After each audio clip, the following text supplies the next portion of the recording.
Bonjour. Oh mince, faut que je...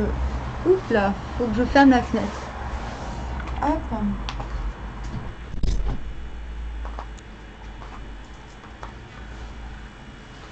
Parce qu'ici, à Roubaix, il n'y a pas de confinement. Du coup, il y a une grande circulation dehors. C'est mieux. Alors, j'ai tiré le Viking. Ce tirage s'adresse à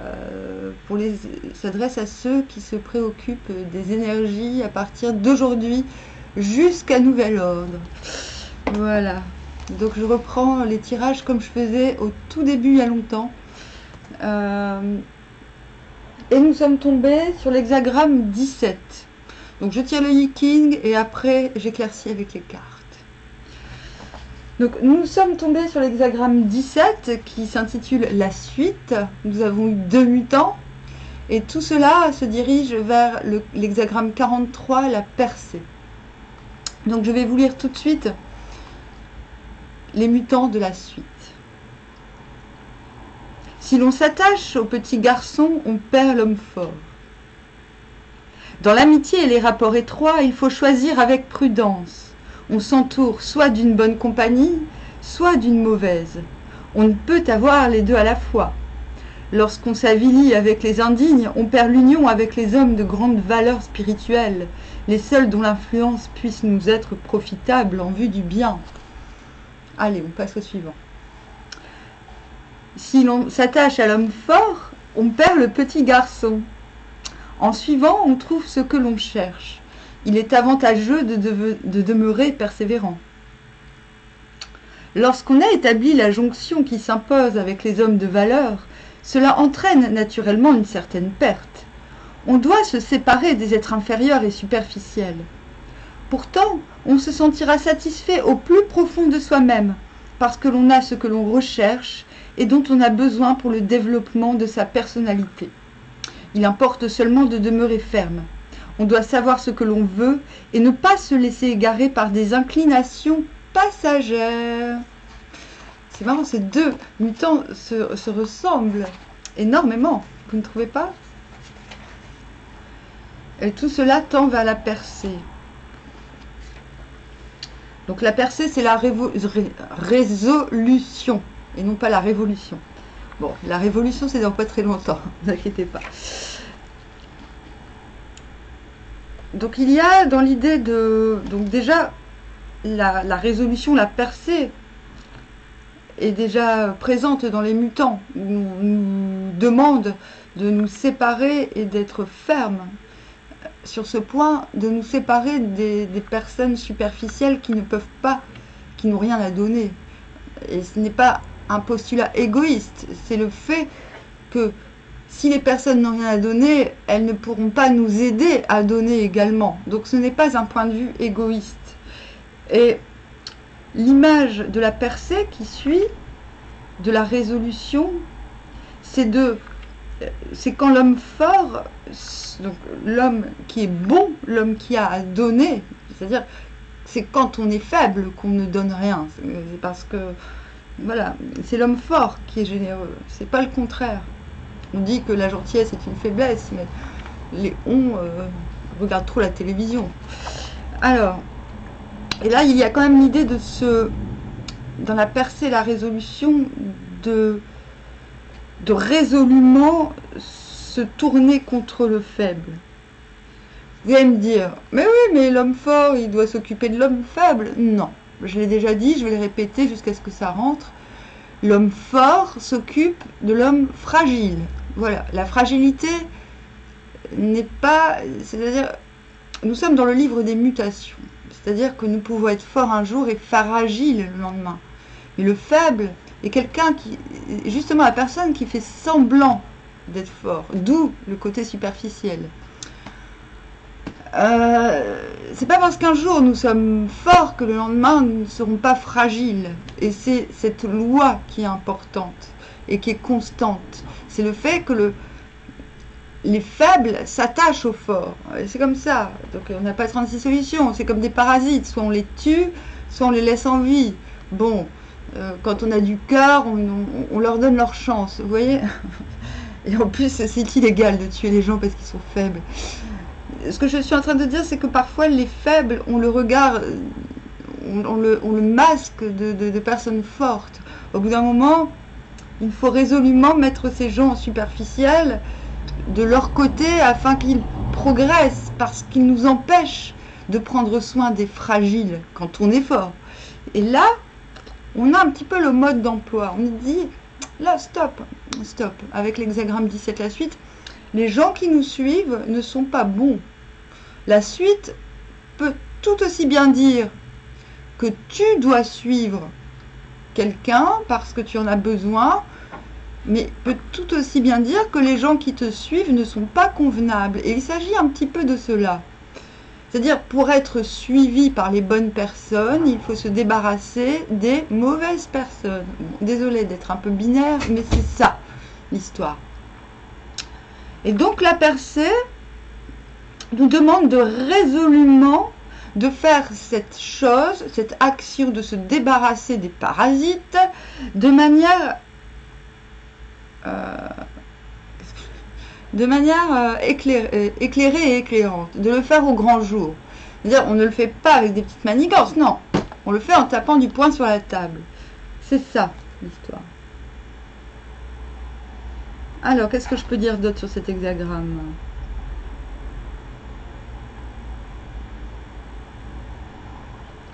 L'homme noble, c'est comme si vous commenciez à voir des nuages se former à cause de cette faiblesse. La faiblesse, c'est quoi? C'est le mensonge, c'est les cancans, les machins, tout ça. Les gens forts n'ont pas besoin de ça, vous comprenez? Ils font. Ils ont une idée, c'est ce que j'appelle l'idée-action. Mais là, quand on voit des nuages et qu'on commence à se sentir un peu embrouillé dans sa tête, c'est le signal. L'homme noble prend cela pour un avertissement et prévient un temps un effondrement brutal. Celui qui voudrait entasser des richesses pour lui seul sans penser aux autres connaîtrait un effondrement. C'est ça. Donc on se dit, mais non. Le but de la manœuvre, là, de se débarrasser des parasites, c'est justement de pouvoir offrir. Mais offrir aux personnes qui offriront à leur tour, qu'il y ait un circuit qui se fasse, vous voyez ?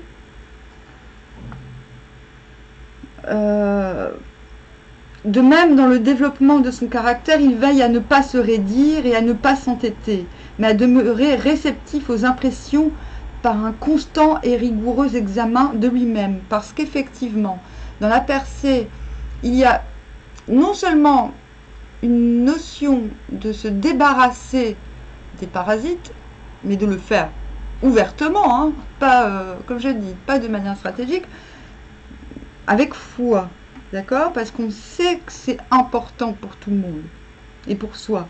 Mais il y a aussi cette idée de ne pas retomber, de ne pas tomber soi-même dans la faiblesse. C'est-à-dire que ce n'est pas parce que l'on tape du poing sur la table et qu'on est résolu dans une action de nettoyage, on va dire, ou dans une action d'amélioration, qu'il ne faut pas se regarder soi-même. D'accord? C'est cette action conjointe qui permettra la réussite de la percée. Le fait de se demander s'il reste en soi-même des germes de faiblesse et le fait... Il y a une règle, je vais vous la lire. 1. Ça y est, je me suis coupée. La résolution doit reposer sur l'union de la force et de la bienveillance. 2. Un compromis avec ce qui est mauvais n'est pas possible. Le mal doit en toutes circonstances être discrédité ouvertement. De même, les passions et les défauts personnels ne doivent pas être embellis. 3. Le combat ne doit pas être mené par la violence. Là où le mal est stigmatisé, il pense à recourir aux armes. Et si on lui fait le plaisir de lui rendre coup sur coup, on a le dessous. Car on est soi-même impliqué dans la haine et la passion. C'est pourquoi il importe de commencer par sa propre maison et prendre garde aux défauts que l'on a soi-même stigmatisés. Ainsi, les armes du mal s'émoussent d'elles-mêmes quand elles ne trouvent pas d'adversaire. Et même nos propres défauts ne doivent pas être combattus directement. Tant que nous luttons contre eux, ils demeurent victorieux.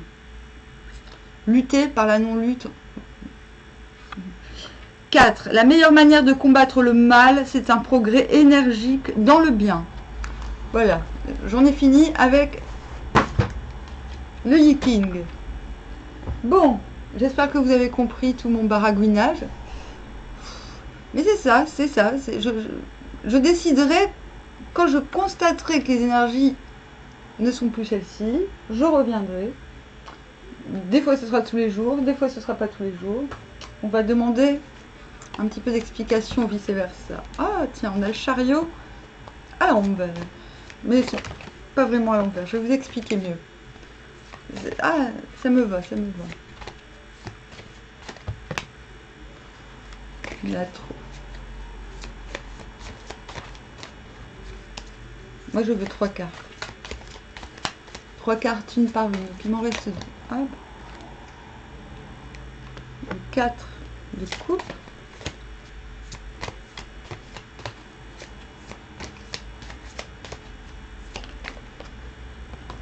Bon non, ça c'est la carte joker, ça veut dire qu'il faut plus en donner. C'est pas grave, on a un dos de deck. On a en dos de deck une situation un petit peu ambiguë. Voilà, il y a quelqu'un, que ce soit vous, il y a une situation où il faut se sauver. Voilà, où il faut peut-être récupérer des choses. Il faut récupérer la face des fois. Ça c'est le dos de deck. Il y a quelque chose qui s'est passé qui fait qu'on doit se sauver et essayer d'emporter un maximum de choses. Voilà. Ce qui peut-être nécessite une percée. Voilà. Je vais prendre le bouquin quand même parce que je tombe rarement de ce côté-là. Je vais voir ce qu'il nous dit.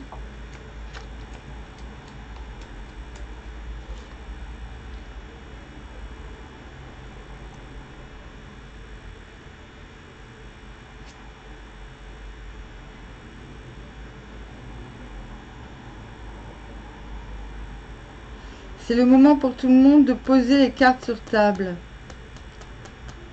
Il y a comme il y a quelqu'un qui est en train de commettre un vol, hein, là clairement. Je ne suis pas en train de vous traiter de voleur.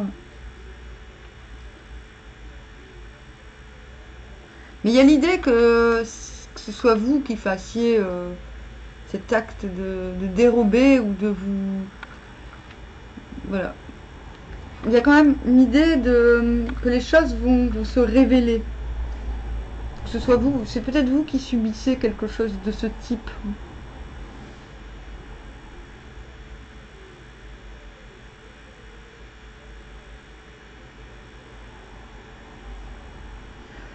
Ce peut être aussi l'indication de ne pas faire justement les choses. En fait, on demande, c'est une confirmation de la percée. Non, c'est pas... Bon, ça peut concerner quelqu'un qui soit vous est en train de vous voler et là ça veut dire vous inquiétez pas, ça va être démasqué. Soit c'est tout simplement une indication de ne pas faire les choses. Il y a une obligation de faire les choses ouvertement. C'est une indication et c'est ce que demande justement le Yi-King au 43. Donc c'est ce vers quoi l'on tend et les cartes nous le confirment. En fait, ce que cela signifie, c'est qu'il faut faire les choses pas de cette manière-là, pas de manière cachée, ouvertement. C'est-à-dire, si on combat quelque chose que nous estimons mauvais, il faut le faire en toute clarté. On a le chariot à l'envers, qui finalement, c'est la carte un peu du départ. Mais du départ, vous voyez, il y a la chaîne. Vous voyez, il a enchaîné il y a la borne. Mais vous voyez, tout s'écroule, hein, au fur et à mesure où, voilà, tout s'écroule. Donc vous allez me dire, mais non, il part pas, il a enchaîné. Mais moi, je vous dis qu'il part, mais il s'en rend pas compte. Ce que nous demande le chariot dans cette position, en fait, c'est de ne pas trop être borné. Parce que on nous dit, il y a la borne justement. On nous dit, si tu es borné vers un objectif, tu vas rester enchaîné. Voilà.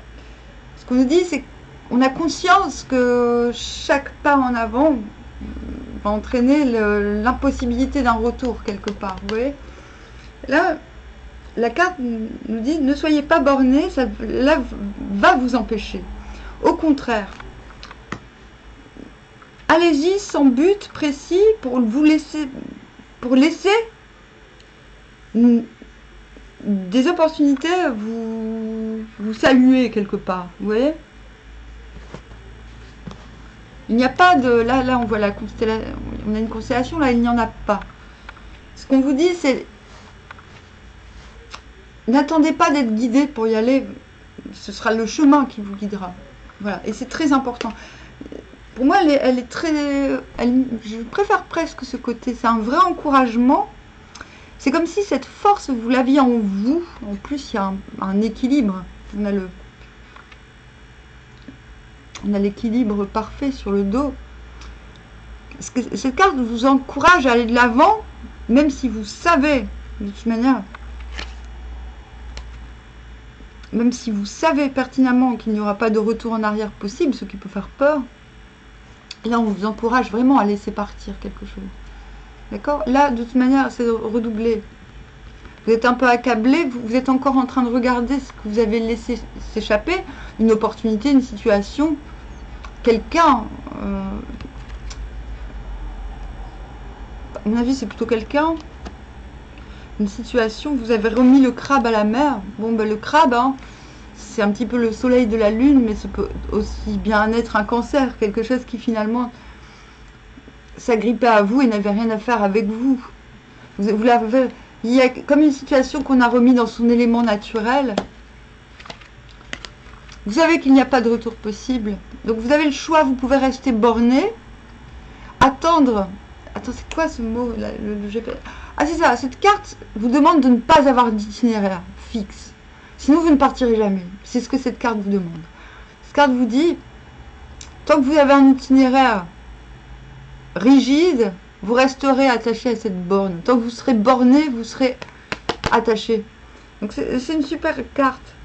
Parce que cette carte vous révèle que vous avez ce pouvoir. Parce que plus vous avancerez, et vous voyez, vous allez avancer, les chaînes, elles tomberont. Elles tomberont dans le cosmos avec la borne. Il n'y a pas de problème pour ça. Donc soit vous ne vous sentez pas guidé, vous ne vous sentez pas appelé, entre guillemets, mais en fait c'est en avançant.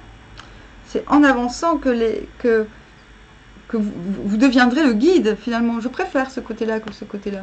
Vous voyez? C'est plus héroïque d'être de ce côté-là, j'ai envie de dire. C'est plus égoïque. Mais voilà, il y a quelque chose à laisser partir. Donc cela peut très bien être un aspect de vous-même dont vous vous débarrassez pour de bon. Mais vous voyez, vous êtes un homme, et lui c'est un crabe là. Hein, pas, vous ne faites pas partie du même milieu. Il y a aussi un petit peu une notion de ça. On laisse quelque chose s'échapper. Peut-être se dit-on, bon, on lui rend sa liberté quelque part. Il y a un petit côté où on rend la liberté à quelqu'un. C'est marrant. Enfin, c'est marrant. On rend sa liberté. Je suis pas en train de vous traiter de tortionnaire, mais bon, en même temps, c'est mignon de rendre sa liberté à un crabe, non?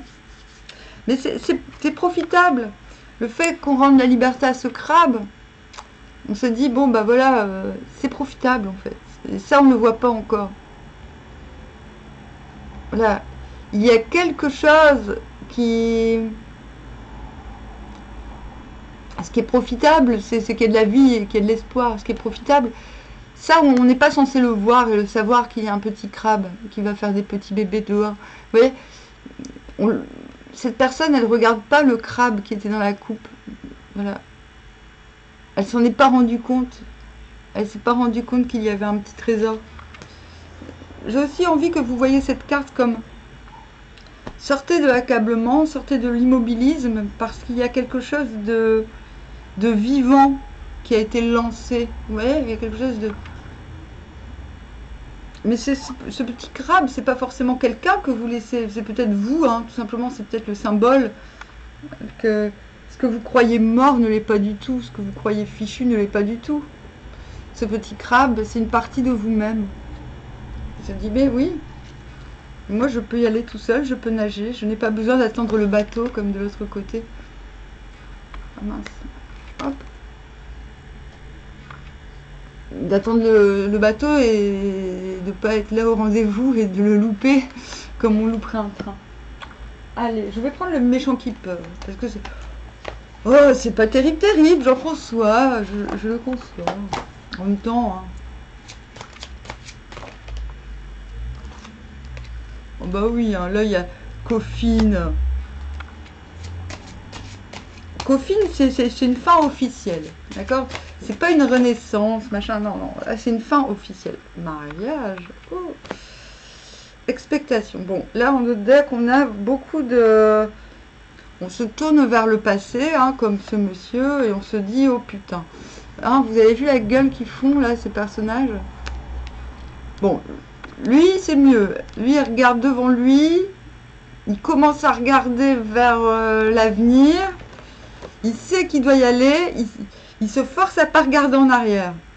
Mais là, on a quelqu'un qui regarde en arrière, qui est vénère. Hein. Il se dit, putain, putain.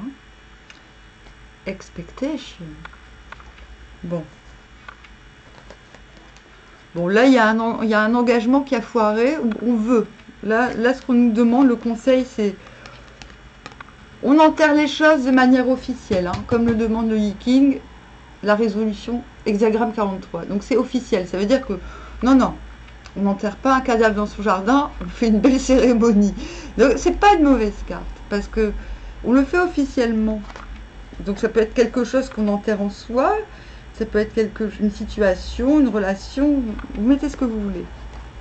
Parce qu'on veut de l'engagement, d'accord? Donc pour avoir un engagement qui nous va, on se débarrasse d'engagements qui sont caduques. D'accord? Allez, je vais prendre les pires, les pires, les pires. Je prends le tarot trash, racine.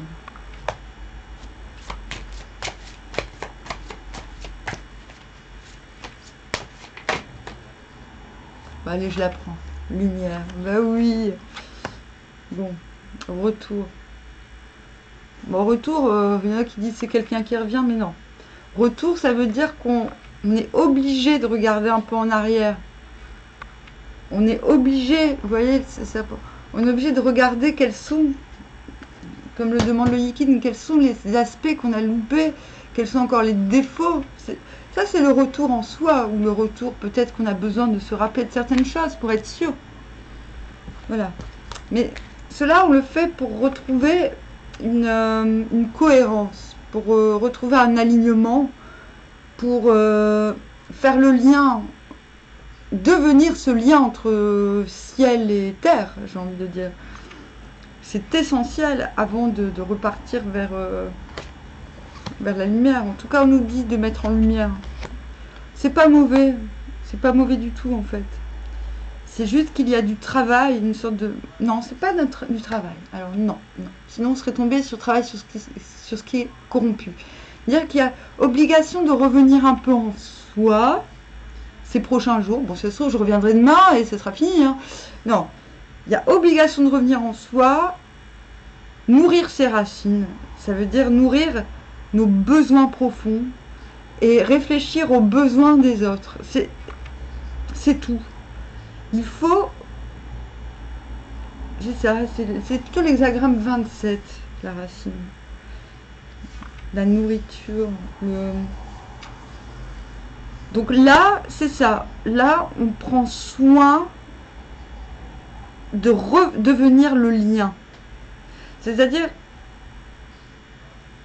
nous pouvons incarner cette racine, d'accord? Mais pour pouvoir s'étendre, et nourrir et donner à nouveau,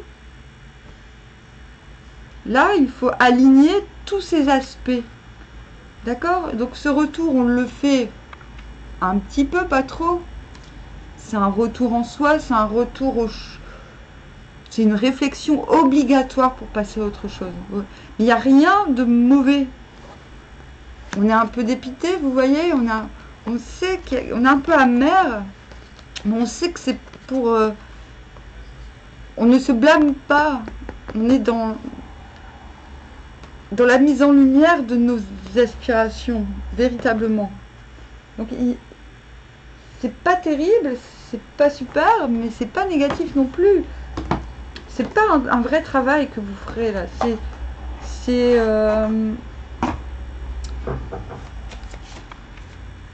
Vous êtes obligé de faire un point en fait. L'intelligence. Donc l'intelligence, ça peut être beaucoup de choses. Ça peut être, je vais dire dans ce sens, c'est d'adapter vos connaissances aux circonstances. Argent. C'est-à-dire tout ce que vous êtes en train de faire, et on a le hasard en deux decks. Tout ce que vous êtes en train de faire, ce travail dont... Non, c'est pas un travail. Faut que je me calme. Non, c'est pas un travail. Cette mise au point va vous être extrêmement profitable et vous le sentez, vous le savez. Donc là, c'est mise au point ces prochains jours. D'accord? Et vous restez où cela va vous permettre. Donc soit c'est quelque chose d'hasardeux qui vous met en lumière cette nécessité de faire une sorte de tri.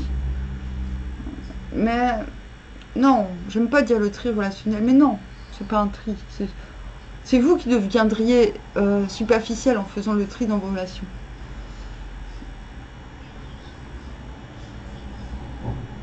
Soit c'est le hasard, des circonstances qui vous permet, oui c'est plutôt ça, qui vous permet de... D'une part c'est le hasard des circonstances qui vous permet de faire ce point qui est très bénéfique, Béline nous le confirme, mais il y a aussi cette notion, comme nous demande ce chariot à l'envers, vu par derrière, c'est-à-dire que par derrière on se dit mais il va se croûter, il est enchaîné, mais non, non, c'est pas du tout ça qui va se passer, rassurez-vous. C'est de vous reconnecter au hasard d'autre part qui vous permettra de faire ce pas en avant. Ne tenez plus sur vos... Ne soyez plus dans l'expectative en regardant le passé. Donc le retour, faites-le, mais faites-le comme une mise au point, non pas comme quelque chose de nostalgique ou de... Ah d'ailleurs, tiens. Je vais tirer Music Oracle. Un petit conseil. Je ne serais pas étonnée de tomber sur la nana qui nous parle de la nostalgie. Un petit conseil.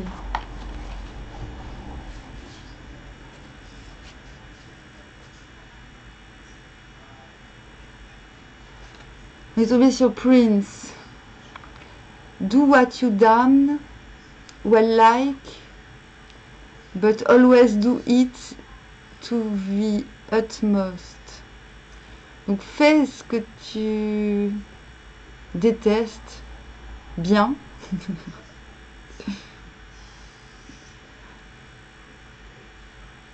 Mais fais-le encore mieux que ce que tu aimes en gros. Voilà. Profite. C'est aimer. Il vous demande de faire. Je vais pas tomber dans Florent Pagny, apprendre à aimer. Non mais non. C'est fait, mais du zèle. En fait, il vous demande de faire du zèle avec ce que vous n'aimez pas. De faire mieux que ce que vous aimez, ce que vous n'aimez pas. Et là, on vous demande de faire quelque chose que vous n'aimez pas. On vous demande de faire un point, un retour sur vous-même pour vous débarrasser des choses qui ne vont pas vous aider à avancer. Mais faites-le justement encore mieux que ce que vous aimez faire. Ah, c'est très subtil. Hein. Never lose touch with your colorful side. N'arrête jamais, ne perds jamais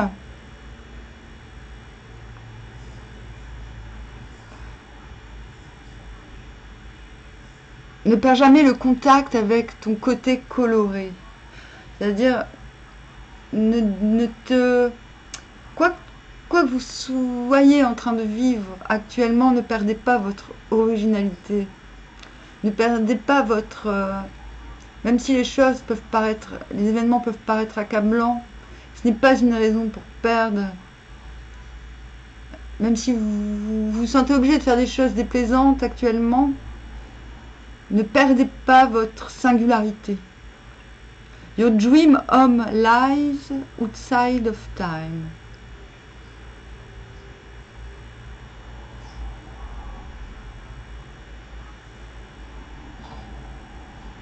La maison, la maison de ton rêve, ou la maison de ton rêve,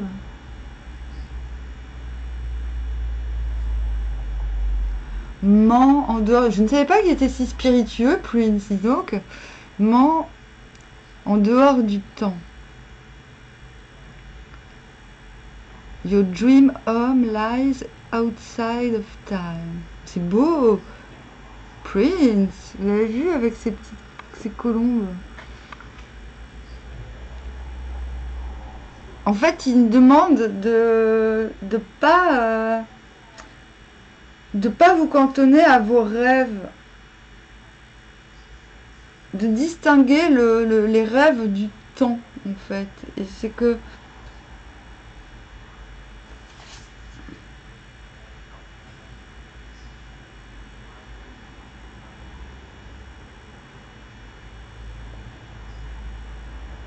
lies, oh ça, excusez-moi, je suis un peu longue. En dehors du temps.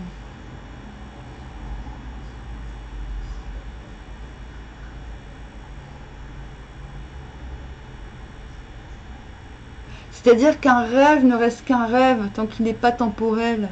C'est ça aussi. D'où la raison d'y aller, quoi, j'ai envie de dire. Il est en train de vous dire... En fait, il vous invite à vous rematérialiser, hein, Prince. Voilà. Il invite à ça, là. Il dit, allez, hop. Désolée, hein, c'est que c'est... Là, cette dernière phrase, c'est un petit peu une phrase à tiroir qui veut dire beaucoup, beaucoup de choses. Donc, tant mieux si vous arrivez à y décrypter une certaine poésie qui m'aurait échappé, mais... à chaque fois, en fait, à chaque fois que je la tire, j'ai un nouveau message, en quelque sorte. Bon, ne comptez pas sur moi pour vous dire que j'ai des guides qui me parlent, parce que c'est pas du tout le cas. Voilà. Depuis que je suis petite, je suis voyante. Et très honnêtement, comment dire, c'est quelque chose qui se travaille, mais qui se détravaille aussi. C'est-à-dire, on ne peut pas vivre au quotidien en étant voyante. Donc des fois, il faut s'en foutre. Il faut apprendre à s'en foutre. Et cette chaîne m'aide à m'en foutre, en fait, justement. Donc il faut garder une certaine humilité face au savoir et aux facultés. Évidemment, tout le monde a le don d'être voyant. Tout le monde, je pense que tous les enfants sont voyants, en fait. Je suis convaincue. Alors, je vais quand même demander des conseils pour l'amour, là, parce que j'ai l'impression qu'on navigue en plein flop-flop. Bon, non, il n'y a pas de flop. Non, et donc, oui, quand je dis il n'y a pas de guide qui me parle, c'est-à-dire que si des gens me parlent dans ma tête, ça ne me viendrait même pas à l'esprit de le partager à d'autres, parce que déjà, c'est à moi qui parle, c'est pas à vous. Donc, un petit peu d'intimité, s'il vous plaît. Premièrement. Deuxièmement, non, il n'y a pas de deuxièmement. C'est qu'en fait, on est tous... je suis pour l'impérialisme du moi. Je pense qu'on est tous, chacun, son propre roi, son propre chef. Donc de là à se laisser diriger, je pense que si des entités te parlent pour que tu parles aux autres, ce ne sont pas forcément de très bonnes entités. Bon, en tout cas, je n'ai jamais eu affaire à ce type d'entité. Ou si j'en ai eu affaire, il a suffi que je claque les doigts pour qu'elle se barre. Voilà. Donc peut-être un jour, je vous parlerai des entités un peu étranges que j'ai pu rencontrer dans ma vie. Bah, elles m'ont toutes dit, tu fais ce que tu veux. Hein. Tu fais ce que tu veux, Huiche. Par contre, j'ai vu des gens possédés par ce type d'entité. Voilà. Bon, la personne du cœur. Parce qu'il n'y avait pas beaucoup d'amour. Hein. Pas pour dire... il y avait beaucoup de travail. Bah, j'aime pas, je voulais pas dire travail, mais là, oui, si, quand même, il y a un petit peu de travail à faire. Voilà, la personne de votre cœur. Confiance. Cette situation vous demande d'avoir la foi. Donc, c'est quelqu'un qui va devoir développer sa confiance. sa foi.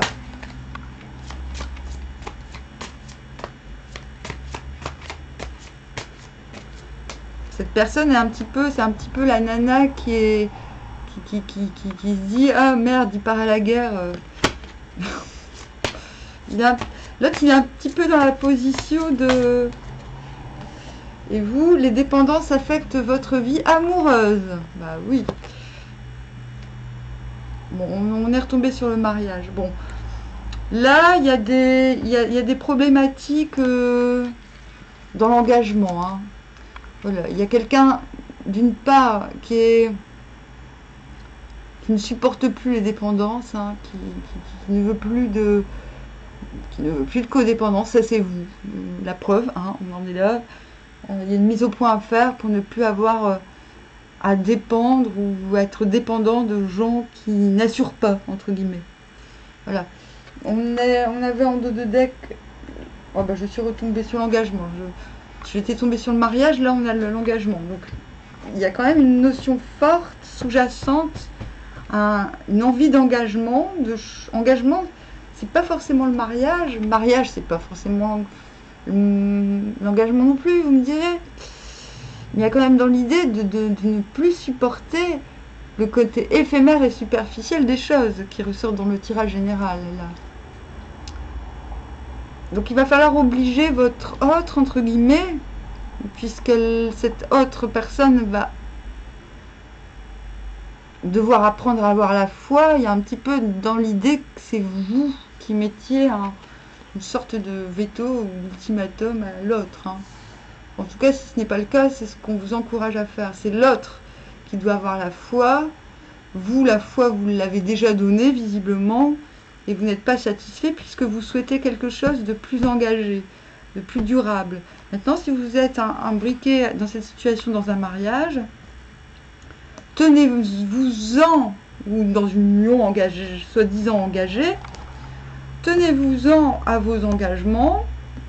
C'est ce qu'on vous demande là avec les énergies. C'est l'autre qui doit développer sa confiance. Et s'il ne vous fait pas confiance, ne bougez pas, ne changez pas. Enfin si, améliorez-vous, hein, il n'est jamais trop parfait. Mais là, on vous demande on vous dit quand même que c'est à l'autre de faire un travail de confiance, d'avoir la foi. C'est lui qui doit, c'est elle qui doit faire ce travail. Mais de toute façon, les énergies sont a priori pour tout le monde. Maintenant, c'est vous qui regardez. Donc, je suppose que c'est vous qui avez l'intelligence de prendre les devants et le besoin de régner sur la situation. Voilà. Voilà. Donc, ces énergies vont fatalement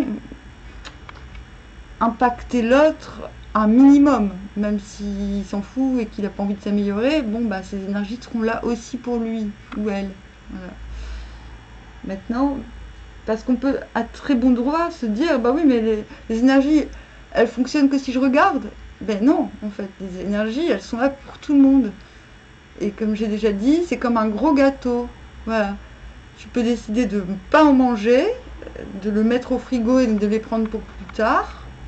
De toute façon, elles sont là, elles te tombent dessus les énergies. Tu peux décider d'en prendre un tout petit morceau, et tu prendras qu'un aspect de ce que je viens de te dire, et tu peux tout prendre en te disant waouh, ça va me faire du bien. Voilà, c'est tout. Et il y en a, ils prennent rien. Et voilà, et c'est comme ça, les énergies sont là pour tout le monde. C'est comme une pluie voilà. Faire ce type de tirage permet d'avoir un regard différent sur ces énergies, d'avoir un regard objectif, plus ou moins aspecté, on va dire. Voilà. Voilà. Donc, des fois, ça peut être très rapide. Des fois, comme aujourd'hui, ça nécessite plus de temps parce qu'il y a certaines lourdeurs. Donc, faites à votre guise. Il n'y a pas de détermination. Vous n'êtes pas obligé de suivre ce que moi ou d'autres dames présentons, traduisons dans notre manière d'appréhender ces énergies. Ce qui est certain, c'est que si les choses vous impactent, Le mérite de ces tirages, c'est de comprendre pourquoi et de vous dire « Ah, mais il n'y a pas que moi !» Et ça, c'est très important. C'est-à-dire, quand je vis quelque chose, je ne suis pas le seul à le vivre. C'est quelque chose qui est très encourageant et qui nous désolidarise de notre ego. Voilà, en quelque sorte. Voilà. Maintenant, ne vous gavez pas. C'est-à-dire, si les informations sont trop denses, eh ben, attendez que ça se calme. Voilà, c'est tout. L'hyperinformation nuit à l'information aussi. Voilà. Bon, et ben à plus tard, à bientôt. Je reviendrai quand je le sentirai. Salut.